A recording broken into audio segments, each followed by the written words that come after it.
وعلى أشرف الأنبياء وسيد المرسلين سيدنا محمد وعلى آله وأصحابه أجمعين. اللهم صل على سيدنا محمد وعلى آل سيدنا محمد كما صليت على إبراهيم وعلى آل إبراهيم في العالمين إنك حميد مجيد. أعوذ بالله من الشيطان الرجيم. بسم الله الرحمن الرحيم. وَلَقَدْ آتَيْنَا لُقْمَانَ الْحِكْمَةَ أَنِ اشْكُرْ لِلَّهِ وَمَنْ يَشْكُرْ فَإِنَّمَا يَشْكُرُ لِنَفْسِهِ وَمَنْ كَفَرَ فَإِنَّ اللَّهَ غَنِيٌّ حَمِيدٌ.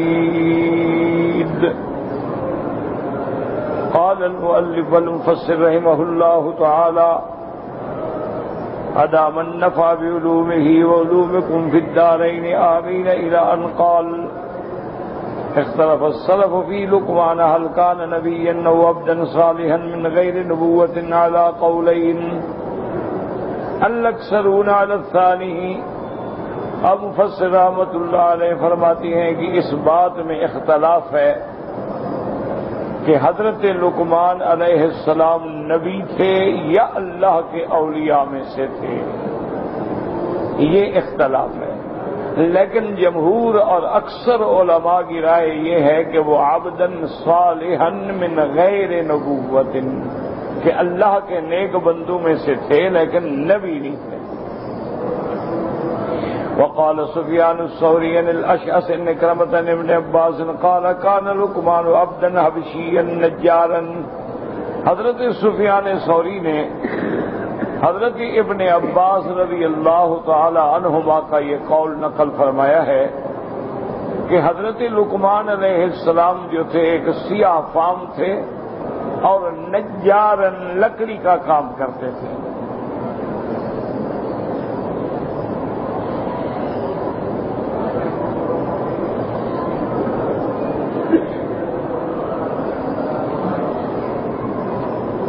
وقال قتادة عن عبد الله بن الزبير قلت لجابر بن عبد الله ما انتهى إليكم من شأن لقمان قال كان قصيرا أفتس الأنف من النوبة.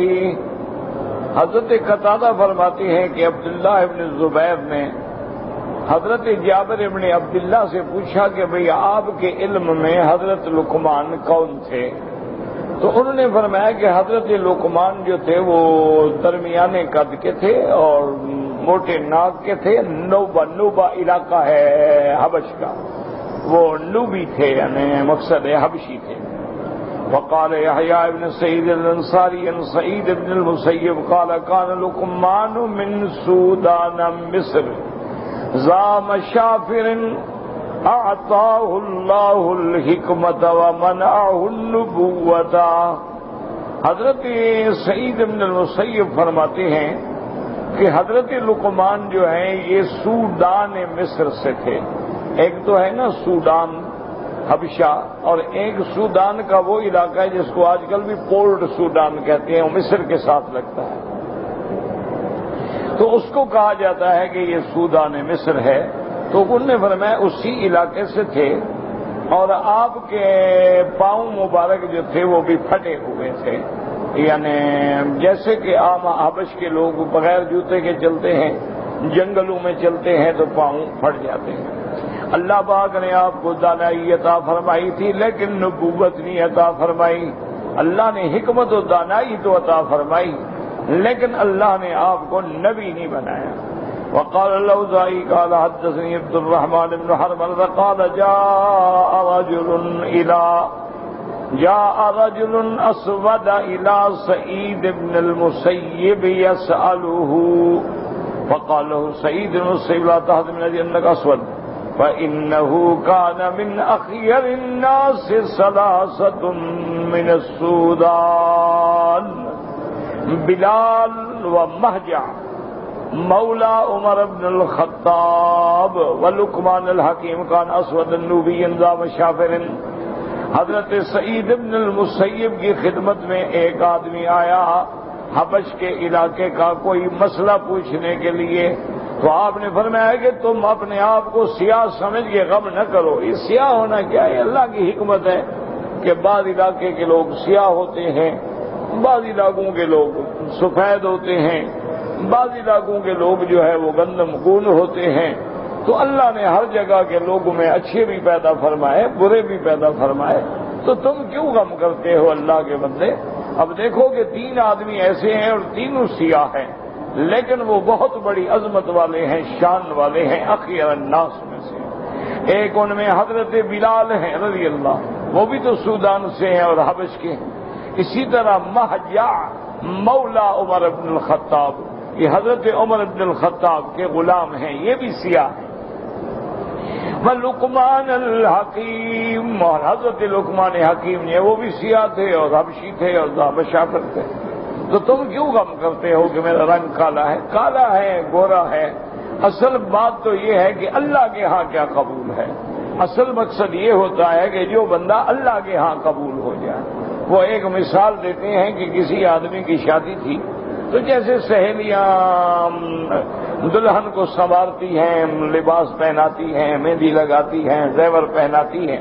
تو انہوں نے جب دلہن کو تیار کیا تو سب کہنے لگی ماشاءاللہ بڑا روپ آیا ہے، بڑی خوبصورت لگ رہی ہو. انہوں نے کہا تمہاری تعریف کرنے کا کیا فائدہ؟ بات تو یہ ہے کہ جس کے گھر میں جا رہی اس کو پسند آ جائے. اصل تو یہ ہے کہ وہ مجھے قبول کر لے. تم لوگ تعریف کرو یا شکایت کرو، تمہاری تعریف اور شکایت سے کیا فرق پڑتا ہے؟ تو اصل بات یہ ہے کہ اللہ راضی ہو جائے. یہ نہیں دیکھا جاتا کہ تمہارا رنگ سیاہ ہے، تمہارا رنگ گورا ہے. اب دیکھیں کہ ابھی لہب کا رنگ ایسے تھا جیسے آگ کے شعلے نکلتے ہوں، لیکن وہ جہنم کا ایندھن بن گیا تو خوبصورت ہونے کا کیا فائدہ ہوا؟ ابھی جہل 6 فٹ لمبا جوان تھا اور بڑا خوبصورت اور لمبی گردن والا آدمی، یعنی مرنے کے وقت بھی اس بدبخت ملعون کو خیال تھا کہ میری گردن نیچے سے کاٹو تاکہ پتہ لگے سردار کی گردن ہے، میری گردن کو کاٹنے میں خراب نہ کر دینا. یعنی اس قسم کا، لیکن جہنم کا ایندھن بن گیا. عتبہ، عتیبہ، شیبہ، ربیعہ، مغیرہ اتنے خوبصورت لوگ تھے کہ قریش کا جمال جو ہے وہ تو ایسا تھا نا کہ حبشہ کا جو آیا تھا ابرہہ، جس نے اللہ کے کعبے پہ حملہ کرنے کا ارادہ کیا تھا، جب عبد المطلب کو دیکھا تو کھڑا ہو گیا. یعنی حالانکہ بادشاہ ہے، وہ تو جنگ لڑنے آیا ہے، لیکن عبد المطلب کا جمال اور ان کی دہشت اور ان کی شخصیت کا ایسا روپ پڑا کہ کھڑا ہو گیا اور اب خود اتر گیا، اپنے تخت سے نیچے بیٹھا اور آپ کو ساتھ بٹھایا. تو بڑے تھے لیکن اس کا کیا فائدہ ہو؟ اصل بات تو یہ ہے کہ آدمی کا ایمان پہ خاتمہ ہو، اللہ راضی ہو جائے، قبر اور حشر میں اللہ پاک اپنی رحمتیں فرما دیں، اللہ تبارک و تعالی اپنے عذاب سے رفع فرما دیں. ایک آدمی بے انتہا خوبصورت ہو لیکن آگ میں جل رہا ہو تو کیا فائدہ ہوگا؟ ایک آدمی بے انتہا جمال رکھتا ہو لیکن جہنم کی آگ کا ایندھن بن جائے تو کیا فائدہ ہوگا؟ اسی طرح آپ دیکھ لیں، دنیا میں بھی آپ دیکھ لیں کہ بعض لڑکیاں ہیں بے انتہا خوبصورت ہیں، جمال ہے، لیکن بیچاریاں اپنی عصمت فروشی کرتی ہیں، اپنا جسم بیچتی ہیں، پیسوں کے بدلے میں اپنی عزت لٹاتی ہیں، اور یہ بھی نہیں دیکھتی کہ پیسے دینے والا کون ہے. چاہے کوئی بھی ہو پیسہ دینا چاہیے. اور اس کے مقابلے پہ ایک کالی کلوٹی ہوتی ہے لیکن اپنے گھر میں عزت کے ساتھ بیٹھی ہے، وہ اپنے گھر کے اندر عزت و عصمت کی محافظ بن کے بیٹھی ہے. تو اللہ کے ہاں تو اس کی شان ہے، نہ کہ اس کی جو اپنی عصمت فروش ہو. تو اس لیے ہمیشہ آپ نے فرمایا کہ لا تحزن، غم نہ کرو. تم اگر سیاہ ہو تو کیا ہو گیا؟ اللہ نے تو سیاہوں میں سے ایسا مقام بھی دیا ہے کہ حضرت بلال رضی اللہ تعالی عنہ کے چلنے کی آواز جو ہے میرے آقا نے لیلۃ المعراج میں سنی، اور حضرت بلال رضی اللہ تعالی عنہ اللہ کی کعبے کی چھت پہ کھڑے ہیں اور ندا فرما رہے ہیں اللہ اکبر اللہ اکبر. اور حضرت لقمان کو اللہ نے ایسی حکمت دی، ایسی دانائی دی کہ جن کا ذکر اللہ کے قرآن میں ہے اور قیامت تک پڑھا جائے گا. وقال ابن جرير حدثنا ابن وكيع قال حدثنا ابي النبي الاشعب خالد الربيعي قال كان قال كان لقمان عبدا حبشيا نجارا، حضرت لقمان جو تھے وہ غلام تھے اور حبش کے علاقے کے تھے اور لکڑی کا کام کرتے تھے. فقال له مولاه، ان کے سردار نے ان سے کہا اذبح لنا هذه الشاة فذبحها، سردار نے حکم دیا اس بکری کو ذبح کرو، اس نے ذبح کیا. قال اخرج اطيب مضغتين فيها، اس نے کہا کہ اب ان میں سے جو سب سے بہتر گوشت ہو نا وہ نکال کے لے آؤ، دو چیزیں لے آؤ اس کی، لیکن جو سب سے زیادہ بہتر ہوں وہ دو ٹکڑے لے آؤ. تو حضرت لقمان فاخرج اللسان والقلب، آپ نے اس کی زبان اور اس کا دل نکال کے پیش کیا. آپ نے فرمایا سب سے بہتر جو گوشت کے اندر حصہ ہے وہ یہ ہے. ثم مکث ما شاء اللہ، پھر کچھ عرصہ گزر گیا. ثم قال اذبح لنا هذه الشاة فذبحها قال اخرج خبث مضغتين فيها، اور اس کے بعد انہوں نے کہا کہ اب اس میں جو بالکل گندا ہو دو ٹکڑے وہ نکال کے لے آؤ. فاخرج اللسان والقلب، آپ نے پھر بھی زبان اور دل نکالی. فقال له مولاه مضغته لأتي مضغتين فيها فأخرجتهما وأمرتك أن تخرج أخبث مضغتين فيها فأخرجتهما. سردار نے کہا کہ جو اس میں دو ٹکڑے گوشت کے سب سے اچھے لے آؤ تو آپ زبان اور دل لائے. پھر کچھ عرصہ گزر گیا، انہوں نے کہا اچھا ایک بکری ذبح کرو. بکری، انہوں نے کہا اب اس میں جو سب سے گندا ٹکڑے ہوں وہ لے کے آؤ. آپ پھر زبان اور دل لے کے.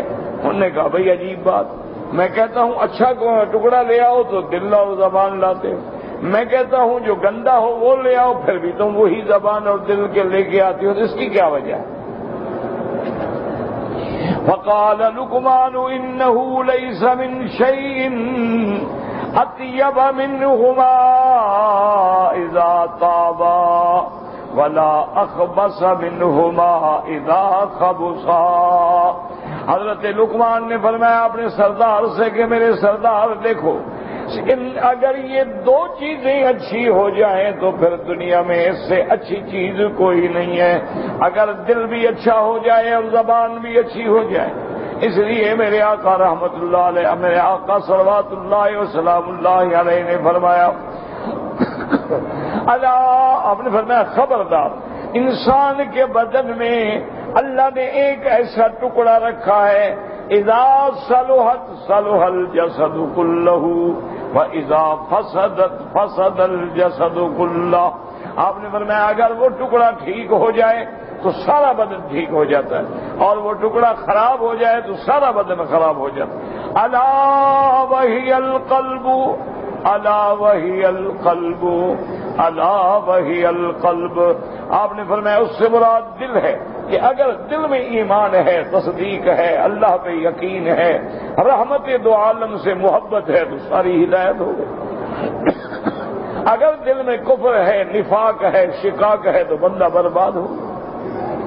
تو اصل میں حضرت لقمان اپنے سردار کو نصیحت کرنا چاہتے تھے. تو یہ معنی نہیں تھا کہ گوشت کھانے میں اچھا گوشت کون سا ہے، یہ مقصد نہیں تھا کہ بھئی بکری کے اندر اچھا گوشت صرف زبان یا دل ہے، یہ معنی نہیں. مقصد یہ تھا کہ اس انداز میں حضرت لقمان ان کو سمجھانا چاہتے تھے کہ اگر بندے کی زبان صحیح ہو جائے اور بندے کا دل جو ہے وہ صحیح ہو جائے تو اس جیسی کوئی کامیاب زندگی نہیں. اب دیکھیں نا کہ اسی لیے علماء کہتے ہیں کہ اسی زبان سے بندہ تخت پہ بیٹھتا ہے اور اسی زبان سے بندہ تختے پہ جھول جاتا ہے، پھانسی چڑھا دیا جاتا ہے. تو اصل زبان ہے. اسی لیے جو دانا ہیں وہ کہتے ہیں کہ عاقل پہلے تولتا ہے بعد میں بولتا ہے، اور ناداں جو ہے پہلے بولتا ہے بعد میں تولتا ہے. یعنی جو سمجھدار آدمی ہے وہ زبان پہ حرف لانے سے پہلے دیکھتا ہے کہ موقع ہے، یہ بات کرنی ہے، یہ بات کہنے کی مناسبت ہے. اور پاگل جو ہے وہ زبان سے نکال دے گا او مجھے نہیں کہنا چاہیے تھا یار، میری وجہ سے تو بڑی گڑبڑ ہو گئی. تو اس لیے اصل چیز جو ہے وہ زبان ہے اور اصل چیز جو ہے وہ دل ہے. اگر یہ صلح صالح بن جائیں تو پھر ان جیسا صلاح کوئی نہیں، اور اگر یہ بگڑ جائیں تو پھر ان جیسا بگاڑ کوئی نہیں۔ وقال شعبۃ من مجاہد کان لقمان عبدا صالحا ولم یکن نبیا۔ حضرت مجاہد رحمۃ اللہ علیہ فرماتی ہیں کہ حضرت لقمان کان لقمان عبدا صالحا، اللہ کے عباد صالحین میں تھے لیکن نبی نہیں تھے۔ حضرت لقمان اولیاء اللہ میں ہیں، حضرت لقمان جو ہے عباد اللہ الصالحین میں سے ہیں لیکن انبیاء میں سے نہیں۔ وقال الاعمش قال مجاہد کان لقمان عبدا اسود عظیم الشفتین مشقق القدمین۔ حضرت مجاہد فرماتی ہیں کہ حضرت لقمان جو تھے سیاہ رنگ تھا، عظیم الشفتین ہونٹ موٹے موٹے تھے، مشقق القدمین آپ کے پاؤں جو تھے وہ پھٹے ہوئے تھے۔ تو حضرت لقمان یعنی دیکھیں ظاہر میں سیاہ بھی ہیں، موٹے ہونٹ ہیں، پاؤں پھٹے ہوئے ہیں، لیکن اللہ نے کتنا اونچا کر دیا ہے کہ ان کا ذکر قیامت تک قرآن میں پڑھا جائے گا۔ اور اس کے بعد فرماتے ہیں وقال حکام بن سمن سعید الزبیری المجاہد کان لقمان الحکیم عبدا حبشیا غلیظ الشفتین مصفح القدمین۔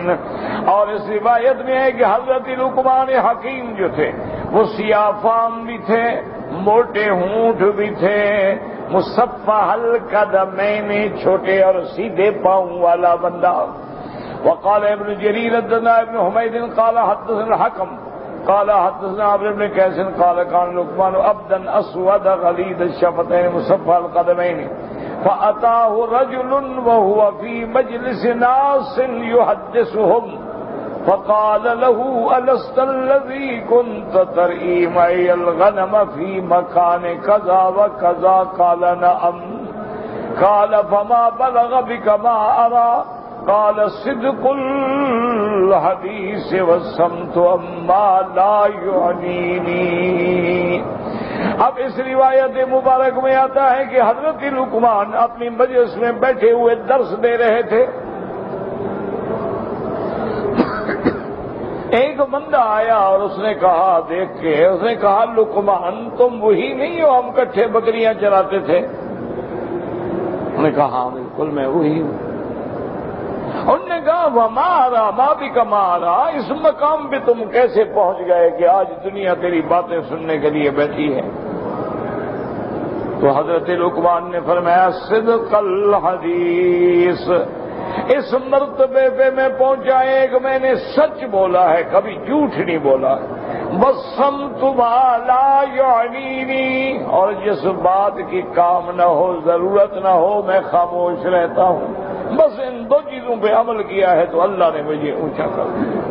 تو اس لیے ہمیشہ یاد رکھیں کہ الصدق ینجی والکذب یہلک، سچ جو ہے وہ بندے کو کامیاب کرتا ہے اور جھوٹ جو ہے وہ بندے کو ہلاک و برباد کر دیتا ہے۔ اور اسی طرح غیر ضروری چیز ہے آپ چپ رہیں، تو چپ رہنا بھی عبادت ہے۔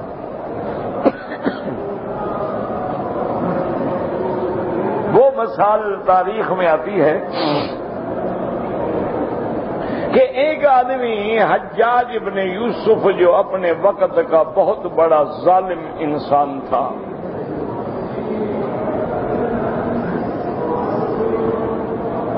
وہ ایک اللہ کے ولی اولیاء اللہ کا اتفاق سے ان کے مجلس میں جانا ہوا تو اس نے کہا کہ مجھے کوئی نصیحت کرو۔ حجاج نے کہا کہ حضرت آپ اتفاق سے مل گئے ہیں تو آپ مجھے کوئی نصیحت کریں، وصیت کریں، کوئی ہدایت کریں۔ آپ نے فرمایا تم زیادہ سے زیادہ سوتے رہا کرو، نیند کیا کرو۔ تو بہرحال وہ بزرگ تو کہہ کے چلے گئے۔ تو لوگوں نے کہا کہ دیکھو عجیب بزرگ ہیں کہ وہ بیچارہ کہہ رہا ہے کہ اور ظالم آدمی اس کو کوئی نصیحت کرتے، وہ جب دل میں موتقد بن کے بیٹھا ہے پوچھ رہا ہے کہ مجھے وصیت کرو، کہہ رہے ہیں سویا کرو تم۔ حجاج نے کہا وہ نصیحت تو کر گئے ہیں نا، تم نہیں سمجھے ہو۔ انہوں نے کہا کیا نصیحت؟ انہوں نے کہا انہوں نے کہا یہی تو کہہ گئے ہیں جتنے دیر سوتے رہو گے لوگ تیرے شر سے بچے رہیں گے۔ تو اسی لیے تو انہوں نے کہا ہے نا کہ جتنی دیر تم سو جاؤ گے لوگوں کی جان تو بچے گی نا۔ تو اس لیے خاموش رہنا جو ہے یہ بھی ایک بہت بڑی عبادت ہے، کیونکہ جاہل آدمی جب بولتا ہے نا، وہ مثال مشہور ہے کہ مردہ نہ بولے تو کفن پھاڑے نا جی۔ جاہل آدمی جو ہے نہ بولے، اور بولے تو بس جو مرضی ہے بس منہ سے نکال دی۔ تو خاموش رہنا جو ہے یہ بھی ایک بہت بڑی عبادت ہے کہ آدمی خاموش بیٹھا رہے، دور بیٹھا رہے۔ اور موجودہ دور میں ایمان بچانے کا طریقہ ہی یہ ہے کہ آدمی دوستوں سے تعلق سے جہاں بے تکلف سب سے الگ تھلگ ہو کے ایک طرف بیٹھ جائے، اللہ کا ذکر کرے، ورنہ خاموش بیٹھا رہے بس۔ اسی لیے حضور نے فرمایا میری امت پہ وقت آئے گا یہ فر الرجل بدین ہی، لوگ اپنے دین کو بچانے کے لیے شہروں کو چھوڑ کے پہاڑوں میں نکل جائیں گے بس، کہ نہ کوئی بندہ ہوگا تو نہ عذاب میں جائے گا۔ اب دیکھیں نا جی، آپ لاکھ کوشش کرتے ہیں لیکن ہر طرف عذاب ہے، جدھر دیکھو کیمرہ، جدھر دیکھو فوٹو، جدھر دیکھو ٹی وی، جدھر دیکھو رسالہ، جدھر دیکھو اخبار، جدھر دیکھو مجلہ، جہاں دیکھو عورت کا فوٹو۔ اب آدمی نے اخبار پڑھنا ہے، اخبار کھولو آگے فوٹو، اور انہیاں فوٹو ہیں۔ مقصد ہے کہ نعوذ باللہ سمجھ نہیں آ سکتی کہ کوئی شریف عورت، مسلمان چھوڑو، شریف عورت اس لباس میں پتہ نہیں لوگوں کے سامنے آنا کیسے گوارا کرتی۔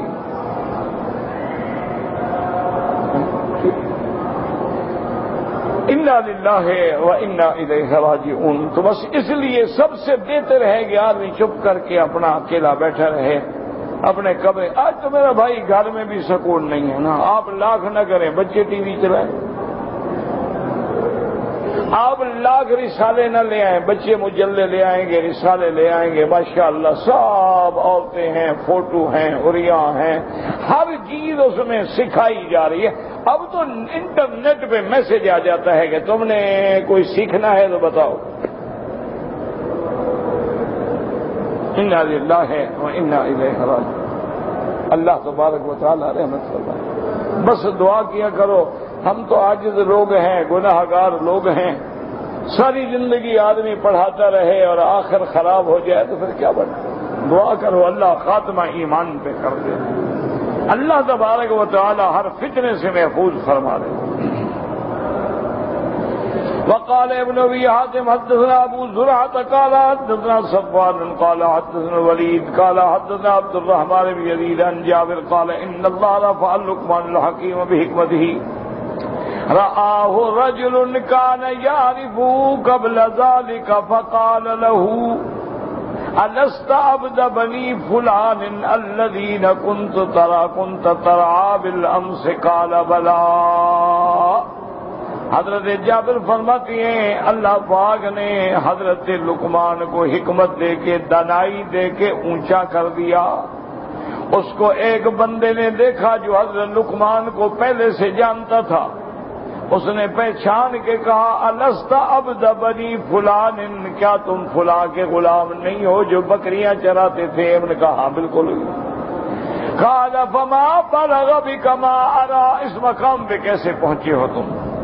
قال قدر اللہ واداء الامانة والصدق الحدیث وترکی ما لا یعنینی۔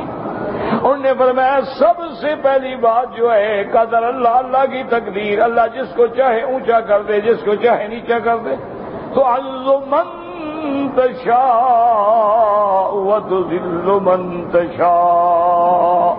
اور دوسرا فرمایا واداء الامانہ، امانت کا ادا کرنا۔ امانت صرف پیسے نہیں ہوتے، مجالس بھی امانت ہوتی ہے، ایک زبان بھی امانت ہوتی ہے، گھر میں بات بھی امانت ہوتی ہے۔ اور اس کے بعد فرماتی ہیں وہ صدق الحدیث، سچ بولنا، وترکی ما لا یعنینی، ان چیزوں کو چھوڑ دینا جن سے میرا کوئی واسطہ نہیں، غرض نہیں۔ ایسے بیٹھے بحث کر رہے ہیں۔ ہمارے ہاں جیسے عام رواج ہے نا جی، جس بندے کو چھیڑو وہ سب سے بڑا سیاستدان ہے ماشاءاللہ۔ ساری دنیا کی سیاست پہ بحث کر رہا ہے، نماز پڑھنا نہیں آتا، وضو کرنا نہیں آتا، سیاست پوچھ لو۔ اچھا 500 800 1000 ریال کے لیے وطن چھوڑ کے لوگوں کے دروازے پہ نوکری کر رہا ہے، لیکن ماشاءاللہ بات فلاں بادشاہ نے یہ کہا اور فلاں نے یہ کہا اور فلاں نے، تو بابا تمہارا ہمارا کیا کام بادشاہ؟ ہم اپنے اللہ کو راضی کریں جس کے دروازے پہ ہم پڑے ہوئے۔ اور اس کے بعد فرماتی فَهَذِهِ الْآثَارُ مِنْهَا مَا هُوَ مُصَرَّحٌ فِيهِ بِنَفْيِ كَوْنِهُ نَبِيًّا۔ ابو فضل رحمۃ اللہ علیہ فرماتے ہیں کہ یہ آثار دلالت کرتے ہیں اس بات پہ کہ آپ نبی نہیں تھے۔ وَمِنْهَا مَا هُوَ مُشْعِرٌ بِذَلِكَ، اور بعض آثار سے معلوم ہوتا ہے کہ آپ نبی تھے۔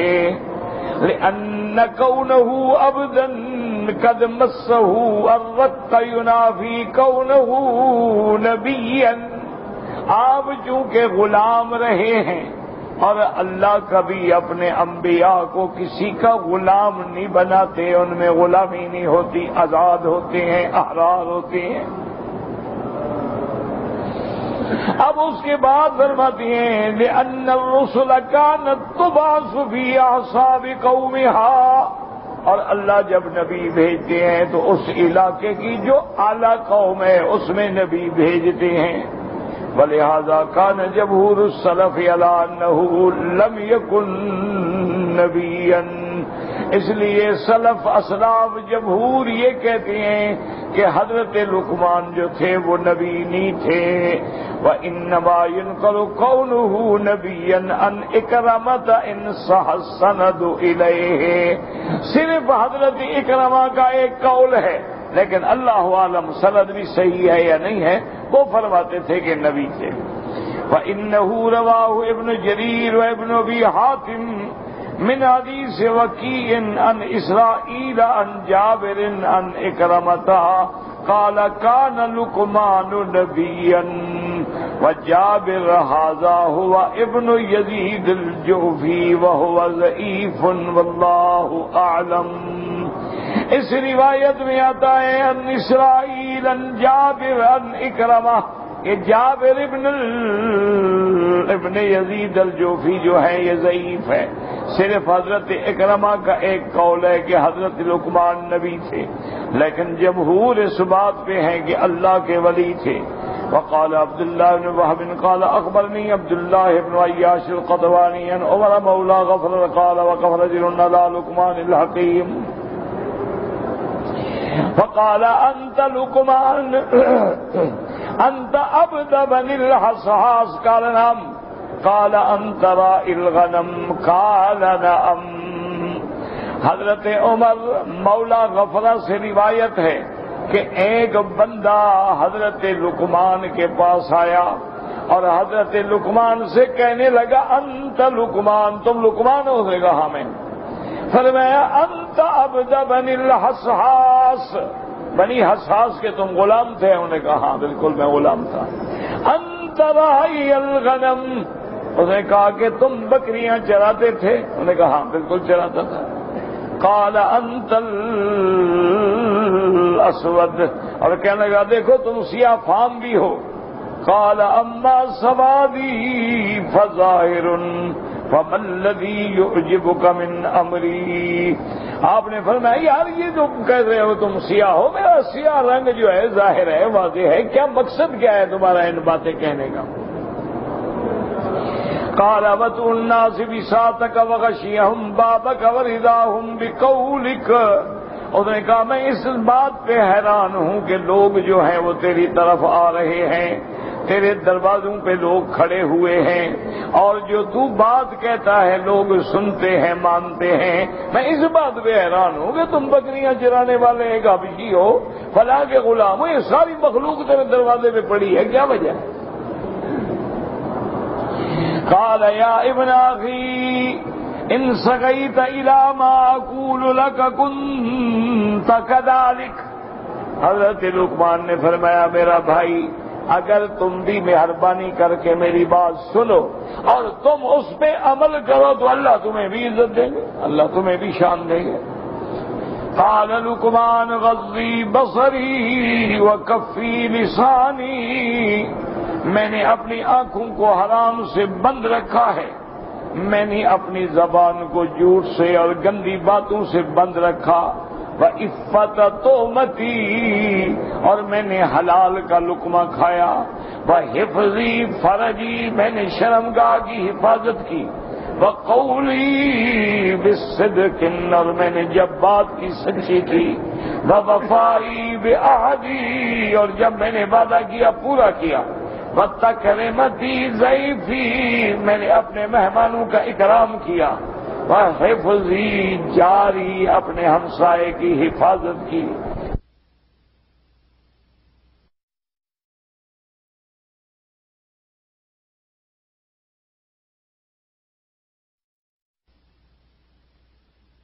یہ مقبول بنا کے یہ مرتبہ دیا ہے تو تم بھی ان پہ عمل کر لو، اللہ تمہیں بھی بندہ دیں گے۔ اپنی زبان کو بند کر لو، زبان سے صدق مقال ہو، عقل حلال ہو، اپنی شرمگاہوں کی حفاظت کرو، اپنی نظروں کی حفاظت کرو، اپنے اندر جو ہے لقمہ حلال کا ڈالو اور امانت کے ساتھ ادا کرو، وعدہ کرو تو وفا کرو، اللہ پاک اونچا کر دیں گے۔ وقال ابن ابي حاتم حدثنا ابي قال حدثنا ابن فضيل قال حدثنا عمرو بن واقد بن عبد بن رباح ان عبدة بن رباح الربيع بن الدرداء رضي الله تعالى عنه قال يوم ذكر لقمان الحكيم وقال ما اوتي من اهل ولا مال ولا حسب ولا خصال ولكنه كان رجلا صمصامة سكيتا طويل التفكر عميق النظر لم ينم نهارا قط ولم يره احد قط يبزق ولا يتنخع ولا يبول ولا يتغوط ولا يغتسل ولا يعبس ولا يزهق وكان لا يعيد منطقا نطقه إلا أن يقول حكمة يستعيذها إياه أحد۔ اب مفسر رحمۃ اللہ علیہ فرماتے ہیں کہ حضرت لقمان حکیم کے بارے میں آیا ہے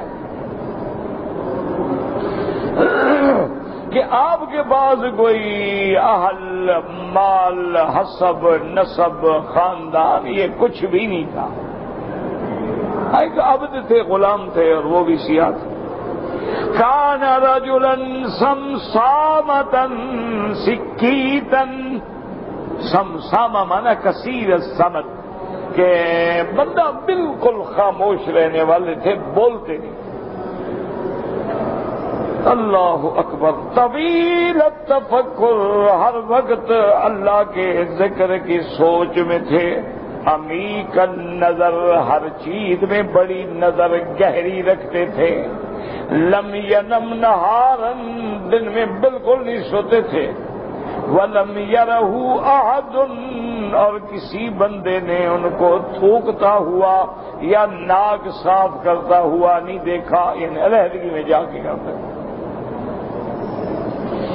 اور اسی طرح کسی نے ان کو پیشاب میں، حاجات میں بہت دور چھپ جاتے تھے، اور کسی نے ان کو غسل کرتے ہوئے بھی نہیں دیکھا، ولا یابس، نہ تو وہ بے فائدہ باتیں کرتے تھے، ولا یضحک، نہ بلا وجہ ہنستے تھے، وکان لا یعید منطقا نطقہ، اور آپ جب زبان مبارک سے کوئی بات کہتے تھے تو وہ بات حکمت کی ہوتی تھی، دانائی کی ہوتی تھی، ورنہ خاموش رہتے تھے۔ وکان تزوج وولد له اولاد فماتوا فلم يبق عليهم وكان يفسي السلطان ويأتي الحكام لينظر يتفكر ويعتبر فبذلك أوتي ما أوتي وكان قد تزوج، شادی بھی کی، اس کی اولاد بھی ہوئی، لیکن خدا کی قدرت ہے ساری اولاد فوت ہو گئی، اور اولاد پہ وہ رویا بھی نہیں، بادشاہوں اور حاکموں کے پاس جاتے تھے، لیکن اس لیے جاتے تھے کہ عبرت پکڑوں، دیکھوں کہ کیا ہو رہا ہے۔ اس وجہ سے اللہ نے پھر ان کو یہ شان دیا اور اونچا کر دیا۔ وقد ورد اصل غریب ان قتادہ رواہ ابن ابی حاتم فقال حدثنا ابی قال حدثنا العباس بن الولید قال حدثنا زید بن یحیی بن عبید الخزاعی قال حدثنا سعید بن بشیر عن قتادہ قال خیر اللہ لقمان الحکیم بین النبوۃ والحکمت فاختار الحکمت علی النبوۃ، کہ اللہ تبارک و تعالی نے حضرت لقمان کو اختیار دیا تھا، چاہو تو تمہیں نبی بنائیں، چاہو تو تمہیں حکمت و دانائی دیں، تو آپ نے حکمت کو اختیار کیا۔ قال فاتاه جبریل وهو نائم فاضر علیہ الحکمت او رش علیہ الحکمت، حضرت لقمان سوئے ہوئے تھے، اللہ نے جبریل کو حکم دیا تو انہوں نے آ کے آپ پہ گویا حکمت کی بارش برسا دی۔ قال فاصبح ينطق بها، اور جب صبح ہوئی تو آپ کی ہر بات جو ہے وہ دانائی والی تھی، لیکن یہ روایت ضعیف ہے۔ اللہ جس کو نبی بناتے ہیں اختیار تھوڑا دیتے ہیں، پوچھتے تھوڑا ہے۔ قال سيد سمعت قتادہ کہ میں یقول کہ لقمان کہہ مختلف نبوت وقت خیر رب قال انه لو رسلی والنبوت عظمت لرجوت في الفوض منه ولا كنت ارجو ان اقوم بها ولكنه خيرني فخفت ان اضاف عن النبوت فكانت الحكمة وحب الي۔ کہتے ہیں کہ حضرت لقمان سے پوچھا گیا کہ آپ نے نبوت کے بجائے حکمت کو کیوں اختیار کیا؟ انہوں نے کہا کہ اگر اللہ مجھے بنا لیتے تو اللہ ہی میری مدد کرتے، امید تھی کہ میں فرائض نبوت ادا کر دے، جب اختیار دیا تو میں ڈر گیا کہ میں ادا نہیں کر سکتا، لیکن یہ روایت ہی غریب ہے۔ وهذا من روایت سعید بن بشیر وفیہ ضعف قد تکلموا فیہ بسببہ فاللہ اعلم، والذی رواہ سعید بن ابی عروبۃ عن قتادہ فی قولہ تبارک وتعالی وَلَقَدْ آتَيْنَا لُقْمَانَ الْحِکْمَةَ، انہوں نے کہا کہ الفقہ فی الاسلام، اللہ نے ان کو دین کی سمجھ عطا فرمائی۔ وَلَمْ يَكُنْ نَبِيًّا وَلَمْ يُوحَ إِلَيْهِ، نہ تو آپ نبی تھے نہ آپ کی طرف وحی آئی۔ وَلَقَدْ آتَيْنَا لُقْمَانَ الْحِکْمَةَ، حکمت سے مانا الفہم والعلم والتعبیر، کہ اللہ نے فہم دی، اللہ نے علم دیا، اللہ نے کسی بات کو کہنے کا انداز دیا۔ انشکر للہ امرنا اشکر اللہ لما آتاہ اللہ ونوہب من فضلہ خصصہ به من سواہ من ابناء جنسی والزمانہ، اللہ نے حکم دیا کہ تم میرا شکر ادا کرو، اللہ نے جو آپ کو نعمت دی ہے، اللہ نے جو آپ کو حکمت دی ہے، اللہ نے جو آپ کو دانائی دی ہے، اللہ نے اس زمانے میں اس علاقے کے سب لوگوں میں سے اللہ نے جو آپ کو چن لیا ہے۔ ثم قال اشکر انما اشکر نفسی انما یعود فذلک الثواب والشاکر قوله تعالی من عمل صالحا ومن عمل صالحا فلأنفسهم يمحضون، وقوله تعالى من كفر بإن الله غني حميد غني العباد لا يزال وكفر أهل الأرض كلهم جميعا فإنه هو الغني وما سواه فلا إله إلا الله ولا نعبد إلا إياه۔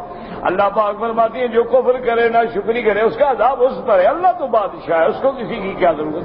اگر ساری دنیا کی مخلوق نعوذ باللہ کافر بن جائے پھر بھی اللہ کو کوئی نقصان نہیں، کیونکہ انہ الغنی، وہ غنی ہے، اما سوا لا الہ الا اللہ، کوئی معبود برحق نہیں مگر اللہ، ولا نعبد الا ایاہ، اور ہم نہیں عبادت کرتے مگر اسی کی ذات کی، تمام عبادت اسی کے لیے ہے، واللہ اعلم۔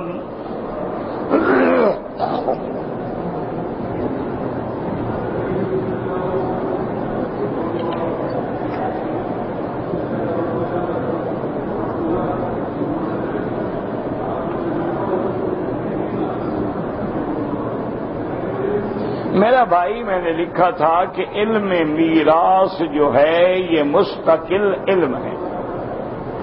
آپ مہربانی کر کے ایک کاغذ پہ لکھ کے دارالافتاء میں یا یہاں مدرسے میں جا کے مفتی سے اس میں لکھیں کہ بھئی یہ واقعہ ہے.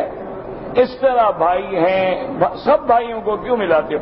مثلا جو بھائی ہے فوت ہو گئے، جو باقی ہے فوت ہو گیا، اب اس کا وارث کون ہے؟ اس کے بھائی ہیں، اولاد ہے، نہیں ہے، کیا ہے؟ تو انشاءاللہ وہ سارا آپ کو بنا دیں گے. میں نے کل بھی عرض کیا تھا یہ مسائل تقریروں میں نہیں بیان.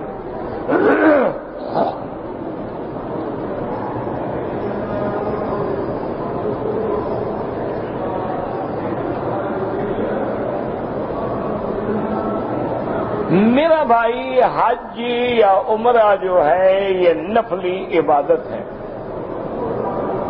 علماء احناف کے نزدیک ایک تو ہے حج فرض کا بدل. کیا معنی ہے؟ ایک آدمی ہے اس پہ حج فرض ہے، زندہ ہے لیکن معذور ہے، وہ اپنے قائم مقام کسی بندے کو خرچہ دے کے اپنے ملک سے بھیجے، اس کے لیے جا کے حج بدل کرے. اچھا، ایک ہے حج نفل. مثلا باپ فوت ہو گیا، دادا فوت ہو گیا، ہم نے حج نفل کی نیت کر لی کہ یا اللہ یہ جو میں حج کر رہا ہوں اس کا ثواب میرے والد کو دے، میرے دادا کو دے، میرے نانا کو دے، میرے چاچے کو دے. تو اس لیے علماء احناف کہتے ہیں کہ اگر کوئی آدمی حضور پاک کے لیے، صحابہ کے لیے، اہل بیت، جس کے لیے چاہے نفلی عبادتیں کر کے ثواب دے، بس نیت یہی ہوتی ہے کہ یا اللہ اس کا ثواب عطا فرما.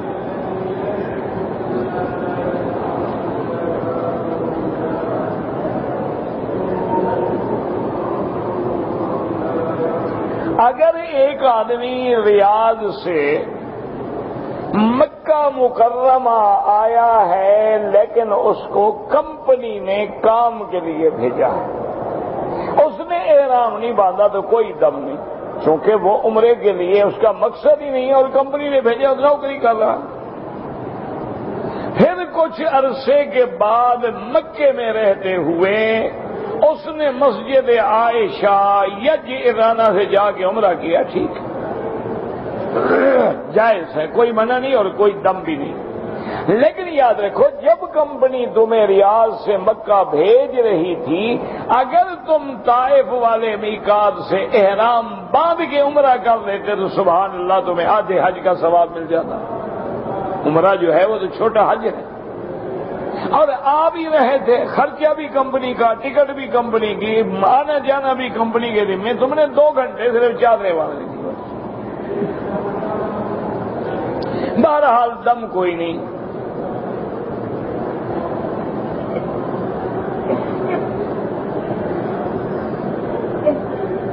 کہتے ہیں جی کہ 4 ائمہ میں سے کسی ایک امام کی بات ماننا ضروری ہے. اب نماز پڑھتے ہو ایک امام کے پیچھے یا 4 کے پیچھے؟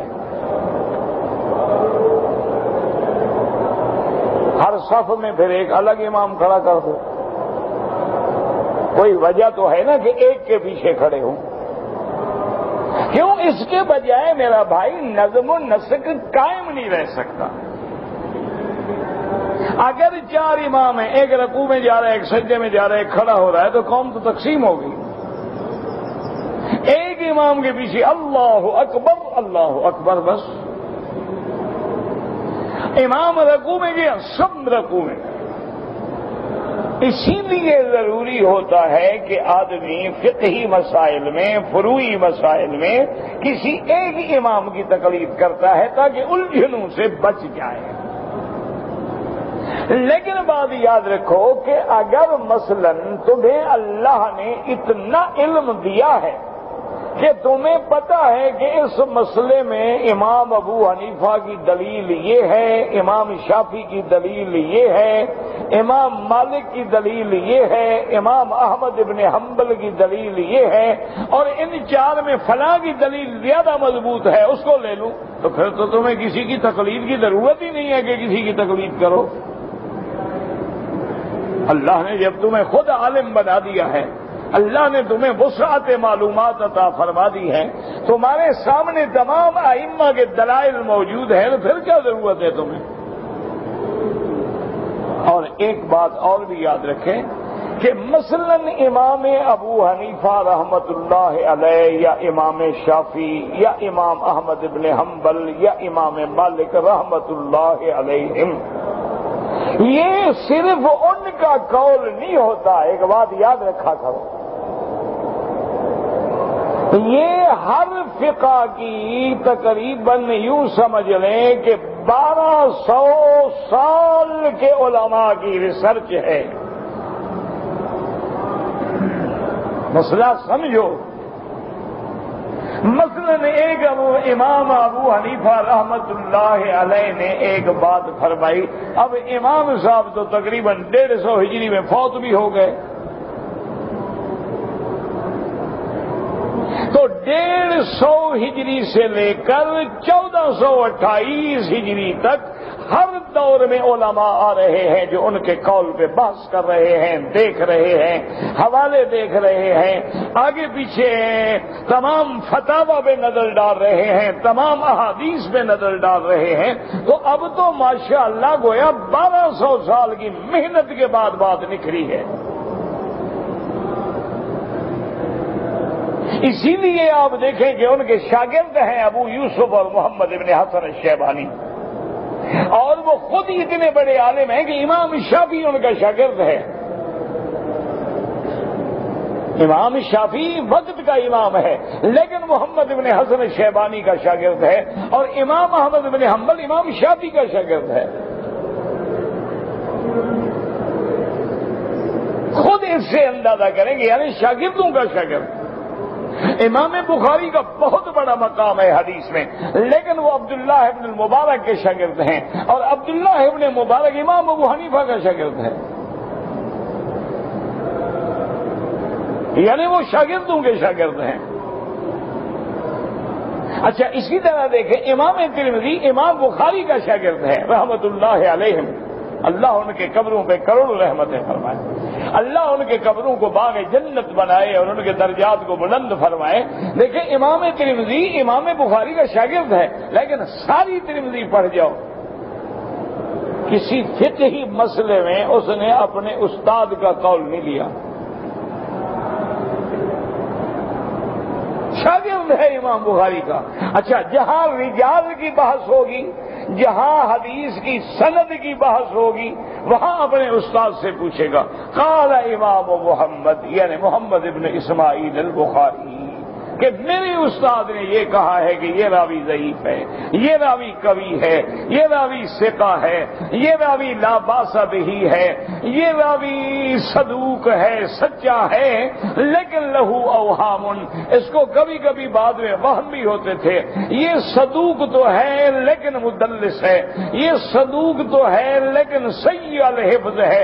اس میں جب بھی پوچھے گا تو اپنے استاد سے مسئلہ پوچھے گا، جب فقہ کی بات ہو کبھی نہیں پوچھتا، اس کو پتا ہے میرا استاد محدث ہے، فقیہ نہیں ہے، اس کو پتا ہے کہ امام بخاری جلیل القدر شان رکھتا ہے، لیکن فن حدیث میں، فن رجال میں، فقہ میں نہیں۔ اسی لیے آپ دیکھیں نا کہ امام بخاری کہاں کے تھے؟ امام بخاری رحمت اللہ علیہ بخارا کے تھے نا بابا، نام کے ساتھ لگا ہوا ہے بخاری، تو یہ سمرقند و بخارا، تاشقند، سمرقند، ازبکستان، تاجکستان، یہ جو ریاستیں ہیں، تو حضرت امام بخاری رحمۃ اللہ علیہ بخارا کے ہیں، خرطنک میں آپ کی مدار مبارک ہے۔ بخارا میں جہاں امام بخاری پیدا ہوئے، جہاں امام اس جلیل القدر عظمت کو پہنچے، وہاں فقہ ابو حنیفہ کی ہے۔ بخاری دیکھ لو، سارے حنفی ہوں گے، سخت حنفی اور سخت سڑول حنفی ہے، دوسرے کی بات ہی نہ سنیں۔ اچھا، اسی طرح دیکھ لیں، ازبک ہیں، تاجک ہیں، پشتون ہیں، پختون ہیں، سب حنفی، اور حنفی ایسے کہ بھئی یہ ستون ہل جائے وہ نہیں ہلیں گے، بدل ان میں لچک ہے ہی نہیں۔ حالانکہ یہ لوگ وہاں پیدا ہوئے لیکن ان کی بات نہیں چلی، تو کوئی وجہ تو ہوگی نا آخر نا۔ اچھا اسی طرح آپ دیکھو کہ امام مالک کتنا بڑا آدمی ہے، اللہ اس کی قبر پہ کروڑوں رحمتیں فرمائے۔ اب ان کے سامنے جب حدیث مبارکہ آ جاتی تھی وہ کہتے بھائی نہیں، یہ بھی حدیث ہے یہ بھی حدیث ہے،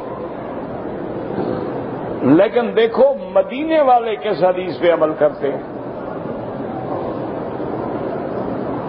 انہوں نے کہا حضرت حدیث رسول اللہ کی، پر مدینے والوں کو کیا دیکھنا؟ انہوں نے کہا یار حضور کی حدیث کے امانت دار جو ہیں مدینے والے ہیں نا، سب سے پہلے تو حدیث انہوں نے سنی ہے نا، انہوں نے عمل کیا ہے، دیکھو جو مدینے والوں کا عمل ہے میں اسی حدیث پہ عمل کروں، اس لیے آپ کا عمل اہل المدینہ مستقل علم ہے۔ میرے بھائی ایسے باتیں نہ لکھا کرو۔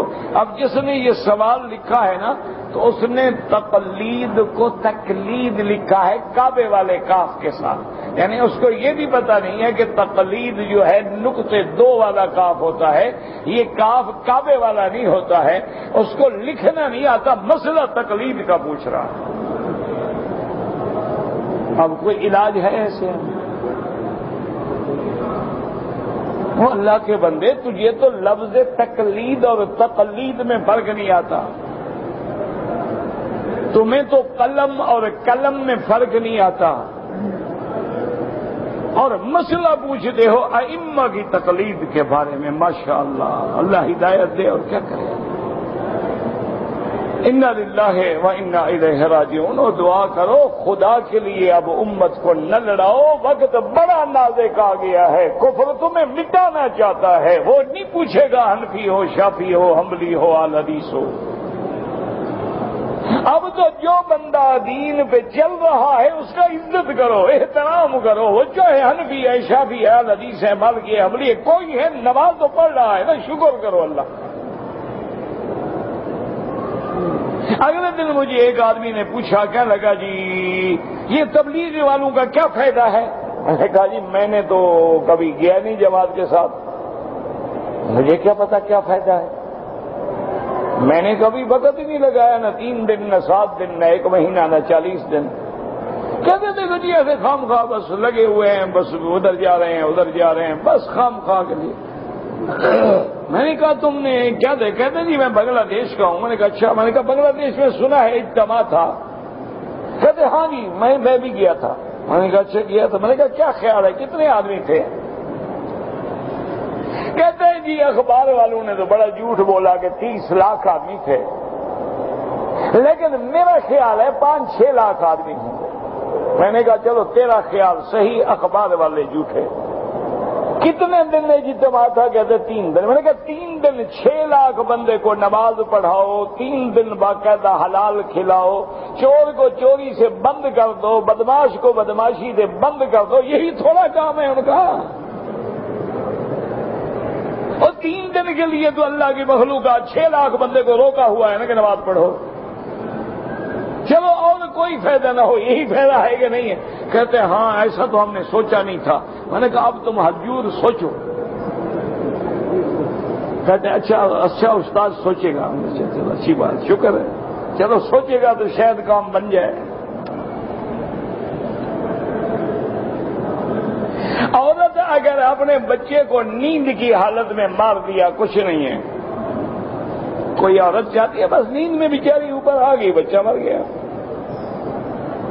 عورت اپنے خاندان کے لیے قبرستان میں جائے نہ جائے، گھر سے بیٹھ کے دعا کرے،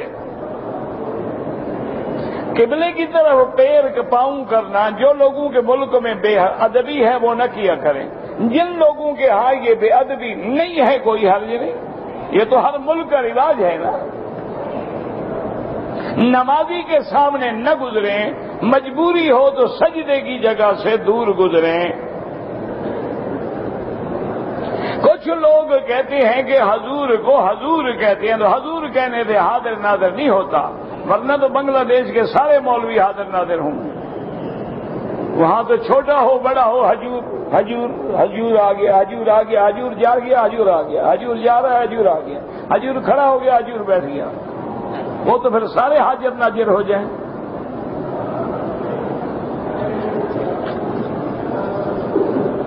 ہمارے ملک میں 12 ربیع الاول مناتے ہیں، آپ کے ملک میں مناتے ہی یہی کچھ ہے نا، کبھی بسنت منایا، کبھی 12 ربیع الاول منایا، کبھی 10 محرم منایا، ایک قرآن حدیث نہیں مناتے۔ دعا کرو اللہ ان کو قرآن و حدیث منانے کی توفیق دے۔ بیوی اگر خود طلاق کا مطالبہ کرے تو اس کو خلو کہتے ہیں، وہ جائز ہے، کر سکتی ہے، لیکن پھر خاوند مطالبہ کرے گا کہ حق المال واپس کرو، میری فلاں چیز واپس دینی پڑے گی۔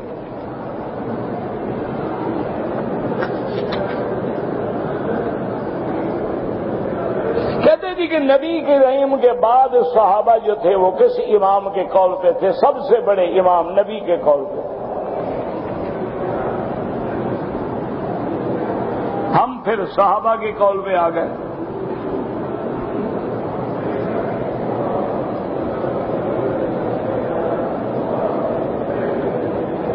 کتاب میں کون کتاب بڑا ہے، حدیث یا تورات؟ تورات اللہ کا کتاب ہے، حدیث نبی کا کتاب ہوتا ہے۔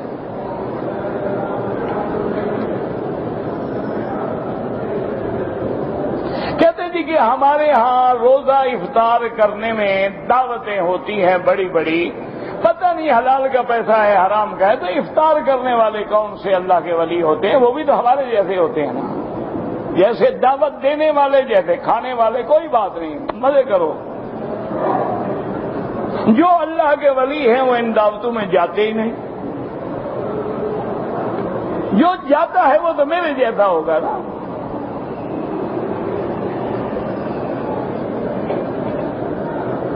اللہ تبارک و تعالی عراق میں، فلسطین میں، عرب میں، کشمیر میں، ہر جگہ مسلمانوں کی جان مال آبرو عزت کی حفاظت فرما۔